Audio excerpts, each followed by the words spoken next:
Morning. चलिए आज हम रिवीजन करेंगे हिंदी व्याकरण का पाठ 6 वचन। ठीक है, वचन मीन्स नंबर, लिंग। तो क्या कहलाते हैं लिंग?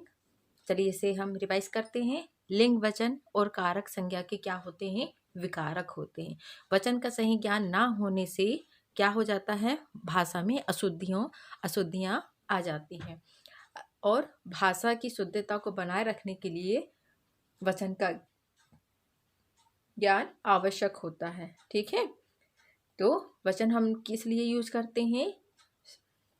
वचन का सही ज्ञान होने में भाषा में मतलब सही ज्ञान ना होने पे भाषा में क्या हो जाती है? अशुद्धियाँ हो जाती हैं और इन्हें ही शुद्धता बनाए रखने के लिए हमें वचन का यूज किया जाता है। जैसे यहाँ पर कुछ अशुद्ध और शुद्ध वाक्य दिए गए हैं। जैसे अशुद्ध वाक्य में है 5 लड़का पढ़ रहा है, तो ये क्या जम रहा है? सेंटेंस नहीं जम रहा है। तो इसका सही सेंटेंस क्या है? क्या शुद्ध वाक्य बना है? 5 लड़के पढ़ रहे हैं। ठीक है ना। अब सेकंड उदाहरण देखिए, टोकरी में 1 दर्जन केला है, तो इसमें क्या होगा? शुद्ध वाक्य में टोकरी में 1 दर्जन केले हैं। इसको हम केला नहीं कहेंगे, इसको क्या कहेंगे हम? केले। ठीक है। अब सही में इसके सही परिभाषा पढ़ते हैं कि वचन किसे कहते हैं, है ना। तो वचन किसे कहते हैं? शब्द के जिस रूप से उनके एक या अनेक होने का ज्ञान हो उसे वचन कहते हैं। ठीक है ना। शब्द के जिस रूप से उनके एक या अनेक होने का ज्ञान हो उसे वचन कहते हैं। जैसे किताब, किताबें, किताब। ठीक है, और उसको हम वचन चेंज करेंगे तो क्या हो जाएगा? किताबें। गिलास, गिलासें। मतलब किताब जो हो, एक किताब की बात हो रही है ना। और जो किताबें हैं वो एक से ज़्यादा किताब मतलब हैं, एक से ज़्यादा हैं, तो वो किताबों में चेंज होगा, मतलब वो वचन इसमें चेंज हो गया। ठीक है। फिर जैसे गिलास, एक गिलास है और एक से ज़्यादा हैं तो 2 गिलासें या 3 गिलासें या 4 गिलासें, तो वो गिलासें में बदल गया। ठीक है। अब दिया है वचन के भेद। अब वचन के भेद कितने बताए गए हैं? वचन के 2 भेद बताए गए हैं। पहला है एक वचन और दूसरा है बहुवचन। अब एक वचन किसे कहते हैं? शब्द के जिस रूप से उसकी एक संख्या होने का बोध हो। ठीक है। एक वचन मतलब शब्द के जिस रूप से उसकी एक संख्या होने का बोध हो उसे एक वचन कहते हैं। जैसे अभी हमने इसके ऊपर समझा उदाहरण में, है ना।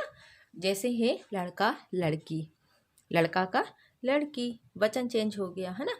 चूहा, सॉरी, लड़का, लड़की, चूहा, घोड़ा, घोड़ी आदि। अब उपरोक्त शब्दों से इनकी संख्या होने का बोध होता है, अतः ये एक वचन है। ठीक है। अब आ जाएंगे हम बहुवचन। अब बहुवचन किसे कहते हैं?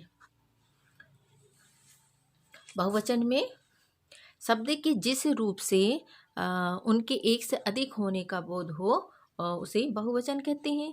शब्द के जिस रूप से उसके एक से अधिक होने का बोध हो उसे क्या कहते हैं? बहुवचन कहते हैं। जैसे लड़के, एक था तो एक वचन, और एक से ज़्यादा है तो लड़के हो गया, है ना। लड़कियाँ, लड़की का लड़कियाँ, चूहे, चूहा का चूहे, घोड़ा का घोड़े, घड़ियाँ, सॉरी घोड़ी का घोड़ियाँ आदि। ठीक है। अब यहाँ पर कुछ बहुवचन दिए गए हैं, है ना। अब हम पढ़ेंगे।